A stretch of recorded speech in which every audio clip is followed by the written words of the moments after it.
नमस्कार। आजको यस भिडियोमा म तपाईहरुलाई नेपाल प्रहरी मा भर्ती हुनको लागि तयारीमा बसिरहने साथीहरुको लागि विशेष भिडियो लिएर आइसकेको छु र प्रत्येक वर्ष कहिले खुल्छ त नेपाल पुलिसको विज्ञापन र 2079-80 अबको यो आर्थिक वर्षमा कहिले खुल्दैछ त नेपाल प्रहरीको नयाँ विज्ञापन हैन। त्यसपछि लिखित परीक्षा कहिले सञ्चालन हुन्छ, लिखित परीक्षाको नतिजा कहिले प्रकाशन हुन्छ भनेर चाहिँ आजको यस भिडियोमा बताउन गइरहेको छु। आउनुस् ढिला नगरीमा भिडियोलाई स्टार्ट गर्न चाहे र भिडियोलाई स्टार्ट गर्नुभन्दा अगाडि चाहिँ तपाई हाम्रो च्यानलमा नयाँ हुनुहुन्छ भने प्लिज च्यानललाई सब्स्क्राइब गरिदिनु होला। यस्तै भिडियो म लिएर आइरहेको हुनेछु।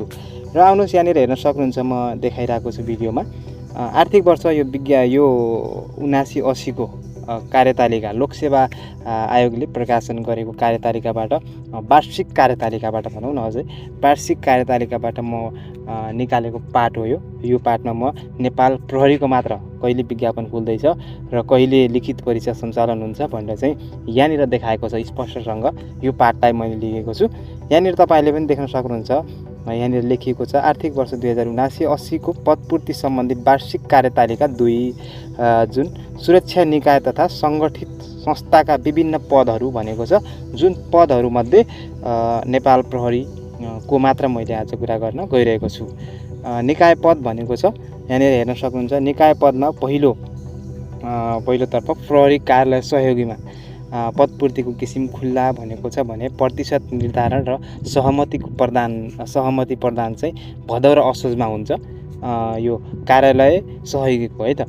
यसैगरी विज्ञापन सूचना प्रकाशन असोज र कार्तिकमा हुन्छ। असोज र कार्तिकमा तपाईले प्रहरीको कार्यालय सहयोगीमा विज्ञापन खुल्यो भ्याकेन्सी खुल्यो भनेर चाहिँ तपाईले थाहा पाउनुहुन्छ। यो अब आउने असोज र कार्तिकमा तपाईले विज्ञापन खुलेको थाहा पाउनुहुन्छ, फर्म भर्न सक्नुहुन्छ।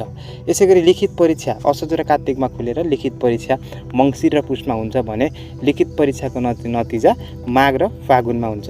यसैगरी प्रहरी सहायक निरीक्षकमा पदपूर्ति किसिम खुल्ला भनेको छ सहमति प्रदान चाहिँ कार्तिक र मंसिरमा हुन्छ भने विज्ञापन सूचना प्रकाशन चाहिँ पनि कार्तिक र मंसिरमा हुने देखिएको छ भने लिखित परीक्षा पुष र माघमा हुन्छ। कार्तिक र मंसिरमा खुलेर तपाईले फर्म भर्न सक्नुहुन्छ कार्तिक र मंसिरमा जुन सहायक निरीक्षकमा है त प्रहरी सहायक निरीक्षकमा कार्तिक र मंसिरमा तपाईले फर्म भरेर पुष र माघमा लिखित परीक्षा दिन सक्नुहुन्छ भने फागुन र चैतमा लिखित परीक्षाको नतिजा प्रकाशन हुन्छ। यसैगरी प्रहरी जवानमा पदपूर्तिको किसिम खुल्लामा नै सहमति प्रदान कार्तिक र मंसिरमा हुन्छ र कार्तिक र मंसिरमा नै विज्ञापन सूचना प्रकाशन भएको तपाईले थाहा पनि पाउनुहुन्छ भने लिखित परीक्षा सञ्चालन पुष र माघमा हुन्छ।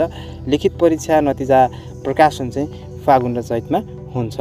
अब कुरा गरौँ प्रहरी निरीक्षकको। प्रहरी निरीक्षक पदपूर्ति किसिम खुल्लामा नै भनेको छ भने सहमति प्रदान मंसिर र पुषमा हुन्छ प्रहरी निरीक्षकको र सहमति प्रदान भइसकेपछि विज्ञापन सूचना प्रकाशन पनि मंसिर र पुषमा नै हुने देखिएको छ भने लिखित परीक्षा सञ्चालन चाहिँ माघ र फागुनमा हुन्छ। यसैगरी लिखित परीक्षाको नतिजा प्रकाशन चाहिँ माघ र फागुनमा लिखित परीक्षा भइसकेपछि चैत र वैशाखमा चाहिँ लिखित परीक्षाको नतिजा प्रकाशन हुन्छ भने यसैगरी अन्तिममा सेकेन्ड लास्ट भनौँ हैन प्राविधिक सिनियर प्रहरी अधिकृत भनेको छ। प्राविधिक सिनियर प्रहरी अधिकृतमा पदपूर्तिको किसिम खुल्ला प्रतिशत निर्धारणको कार्यक्रम चाहिँ माघ र फागुनमा भएर विज्ञापन पनि माघ र फागुनमै तपाईले खुलेको थाहा पनि पाउन सक्नुहुन्छ। लिखित परीक्षा सञ्चालन चैत र वैशाखमा हुन्छ भने लिखित परीक्षाको नतिजा जेठ र असारमा तपाईले पाउन सक्नुहुन्छ। यसैगरी अन्तिममा प्राविधिक जुनियर प्रहरी अधिकृत भनेको छ। प्राविधिक जुनियर प्रहरी अधिकृतमा चाहिँ पदपूर्तिको किसिम खुल्लामा नै हुने भयो। प्रतिशत निर्धारणको कार्यक्रम माघ र फागुनमा हुन्छ भने विज्ञापन सूचना प्रकाशन चाहिँ माघ र फागुनमा हुन्छ। जुन प्रहरी अधिकृतको विज्ञापन सूचना प्रकाशन भएको तपाईले थाहा पनि पाउनुहुन्छ। यसैगरी लिखित परीक्षा चैत र वैशाखमा हुन्छ भने लिखित परीक्षाको नतिजा जेठ र असारमा तपाईले भएको थाहा पनि पाउन सक्नुहुन्छ।